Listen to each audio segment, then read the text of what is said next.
Hi friends, కథామృత లహరికి పునఃస్వాగతం. ఈరోజు 'ప్రేమించు ప్రేమకై' కథకి ముగింపు పలకబోతున్నాను. స్కిప్ చేయకుండా కథ మొత్తం విని లైక్ కొట్టండి. ఇక కథ మొదలు పెట్టేస్తున్నాను.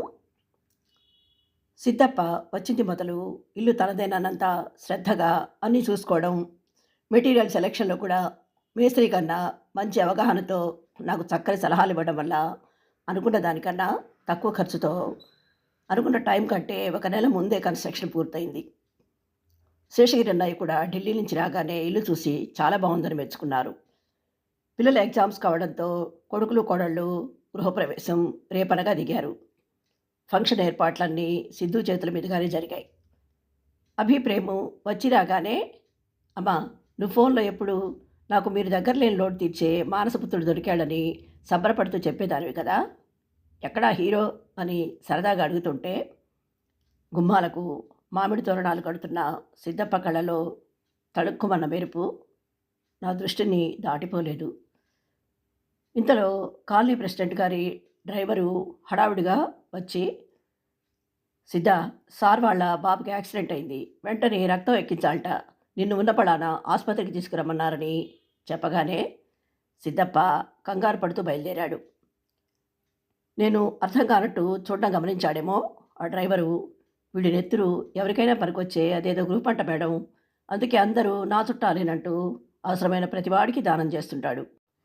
ఈ పాటికి వీడి ఒంట్లో సగం నెత్తురు అయిపోయి ఉంటుంది.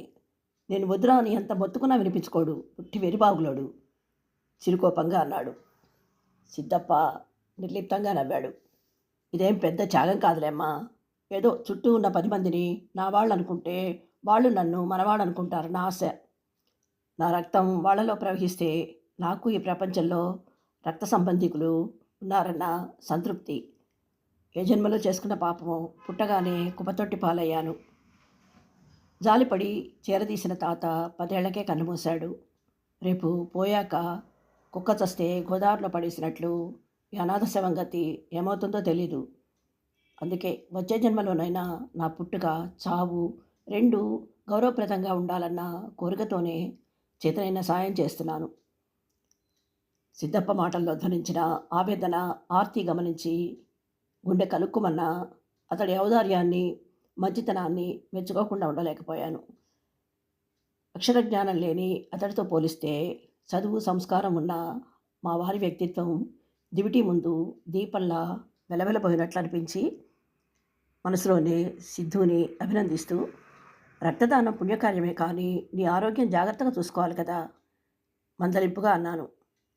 నాకేంటమ్మగారు, ఇంతకుముందు రాయిలా ఉండేవాడిని, మీ చేతి వంట తిని ఉక్కులా తయారయ్యాను అనేసి వెళ్ళబోతుంటే, జాగ్రత్త సిద్ధ, బాగా రెస్ట్ తీసుకో, రేపు ఫంక్షన్కి తప్పకుండా రావాలి అని చెప్పి సాగనంపాను.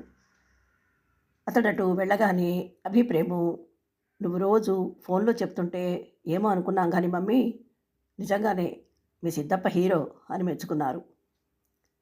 శ్రీవారు కూడా సాలోచనగా తలపంకిస్తూ, అవును బస్సు, నీ శిష్యుడు రియల్లీ గ్రేట్ సుమా నవ్వుతూనే అన్నారు. ఈసారి ఎప్పట్లా ఆ నవ్వులో వెటకారం మచ్చుకైనా లేకపోవడం గమనించి నేను విసిపోయానంటే నమ్మండి. మర్నాడే గృహప్రవేశం. ఆ టైంలో మా వారు పీటల మీద స్థిమితంగా కూర్చోకుండా హాలు నలుదిక్కులా కలయి చూస్తూ, ఏడి నీ శిష్యుడు, ఎక్కడ కనిపించడే అని ఆసక్తిగా అడగటమే కాదు, సిద్ధప్ప బయట టేబుల్స్ చైర్స్ సర్దటం చూసి పాపం నీరసంగా ఉన్నాడేమో, లోపలికి పిలిచి టిఫిన్ పెట్టు, ఆ పని వేరే వాళ్ళు చూసుకుంటారులే, రెస్ట్ తీసుకోమని కూడా చెప్పు అంటుంటే, ఈరోజు శ్రీవారు ఎందుకో సిద్ధప్ప మీద ఇంత శ్రద్ధ చూపిస్తున్నారు అని లోపలే నవ్వుకున్నాను. ఇంకో ప్లెజెంట్ సర్ప్రైజ్ ఏంటంటే, ఇన్నేళ్ళు దేవుడి మీద నమ్మకమే లేదనే మనిషి ఈరోజు భక్తి శ్రద్ధలతో సత్యనారాయణ వ్రతం చేయడం.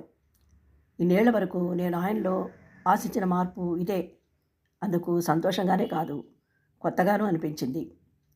ఫంక్షన్ పూర్తయ్యాక కూడా అదే ఆలోచిస్తూ గెస్ట్లకు రిటర్న్ గిఫ్ట్స్ ఇస్తుండగా ఆరు బయట ఏవో అరుపులు కలకలం.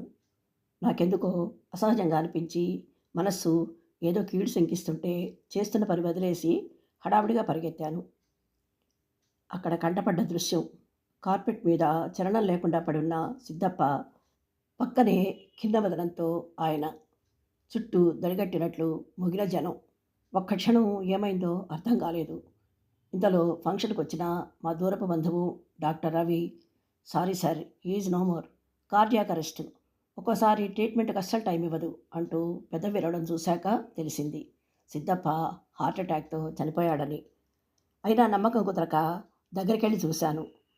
ఆగిపోయిన గుండె చప్పుడు నిజమని చెప్పకనే చెప్పిన మరుక్షణం ఇప్పటివరకు నవ్వుతూ తిరిగిన వ్యక్తి ఇంతలోనే జీవితం ఇంత క్షణికమా అన్న వైరాగ్య భావన నిలువునా కుదిపేస్తుంటే గుడ్లప్పగించి చూస్తూ నిలబడిపోయాను. నవ్వుతూ బతికాడు, నవ్వుతూనే పోయాడు. పాపం అందరికీ తల్లో నాలుకలా ఉండేవాడు. ఇలా అర్ధాంతరంగా చనిపోతాడని అస్సలు ఊహించలేదు. ఎంతోమందికి రక్తదానం చేసిన పుణ్యమే వీడికి సునాయాస మరణం ప్రసాదించింది అంటూ చుట్టూ మొగిన వాళ్ళు ఎవరికి తోచింది వాళ్ళు మాట్లాడేసుకుంటున్నారు. ఇంతలో ఓ పెద్దాయన గబగబా ముందుకొచ్చి, "శుభమా అని గృహప్రవేశం జరిగిన ఇంటి ముందు శవాన్ని ఎక్కువసేపు ఉంచడం మంచిది కాదు విశ్వనాథ్ గారు. నా దగ్గర అనాథ శవాలకు అంత్యక్రియలు చేసే స్వచ్ఛంద సంస్థ ఫోన్ నంబర్ ఉంది. వెంటనే కాల్ చేసి తీసుకెళ్ళమని చెప్దాం" అన్నాడు. ఆయన సలహా వినగానే నిన్నటి సిద్ధప్ప మాటలు గుర్తొచ్చి నా గుండె చెరువైనా చేసేది లేక శవం కేసి నిస్సహాయంగా చూడసాగాను. ఇంతలో మా వారు అనూహ్యంగా సిద్ధప్ప శవాన్ని చేత్తో ఆప్యాయంగా నిమురుతూ, "ప్లీజ్ సార్, అలా మాట్లాడొద్దు. ఎంతమంది ఆత్మీయులున్నా ఎవ్వరిని ప్రేమించలేని వాడే అనాథ. కానీ అందరూ తన వాళ్ళే అనుకునే సిద్ధప్ప ఎప్పటినాటికీ అనాథ కాడు. ఇతడి శవానికి అంత్యక్రియలు నేను చేస్తాను. అంతేకాదు, ఈరోజు నుంచి నిత్యకర్మ యథావిధిగా జరుగుతుంది. దయచేసి మీరందరూ సహకరించి ఆ ఏర్పాట్లేవో చూడండి" అని స్థిరంగా చెప్పారు. ఆయన నిర్ణయం విని అందరూ తెల్లబోయి చూస్తున్నా నా కళ్ళకు మాత్రం ఆ క్షణంలో మా వారి వ్యక్తిత్వం అమాంతం ఆకాశమంత ఎత్తు ఎదిగినట్లు అనిపిస్తుంటే, పెళ్లి కాకముందు చదివిన ప్రేమించు ప్రేమకై గేయం అప్రయత్నంగా మనసులో మెదిలింది. సూర్యాస్తమయం లోపలే అందరూ తలో చెయ్యి వేసి శవయాత్రకు కావలసిన సరంజామా సిద్ధం చేయడమే కాదు, సిద్ధప్ప మృతదేహాన్ని పూలదండలతో ముంచెత్తి కొందరు పాడి మోస్తుంటే మరికొందరు దారి పొడుగునా నాణేలు విసురుతూ వెంట నడిచారు. అదంతా చూస్తుంటే మనసులో సిద్ధప్ప మరుజన్మలో కోరుకున్నది ఈ జన్మలోనే నెరవేరిందన్న ఆనందం, ఒక పక్క కొద్ది రోజుల్లోనే ఇంత చేరువైన ఆత్మబంధువు మరలరాని లోకాలకు తరలిపోయాడన్న దుఃఖం కలగలిసిన కన్నీళ్లతో అతడి పార్థివ దేహానికి సగౌరవంగా అంతిమ వీడ్కోలు చెప్పాను. కథ విన్నారు కదా. ఈ కథ ఇంతటితో ముగిస్తున్నాను. త్వరలో మరో మంచి కథతో మీ ముందుంటాను. అంతవరకు సెలవు. Thank you.